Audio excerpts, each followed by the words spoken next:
ایک دانشور کہتے ہیں دنیا میں 5 اقسام کے لوگ ہوتے ہیں۔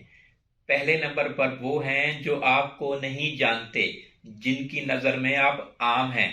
دوسرے نمبر پر وہ ہیں جو آپ سے حسد رکھتے ہیں، ان کی نظر میں آپ مغرور ہیں۔ تیسرے نمبر پر وہ لوگ ہیں جو آپ کو سمجھتے ہیں، ان کی نظر میں آپ اچھے ہیں۔ چوتھے نمبر پر وہ ہیں جو آپ سے محبت کرتے ہیں، ان کی نظر میں آپ وی آئی پی ہیں، وی آئی پی ہیں۔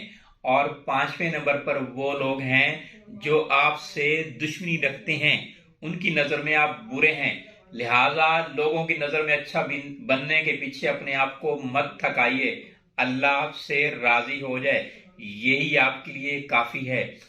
یوٹیوب پر میرے ہزاروں لیکچرز علم کے ہر موضوع پر موجود ہیں، میرے لیکچر سنتے رہیے اور اپنی صحت کا خاص خیال کیجیے۔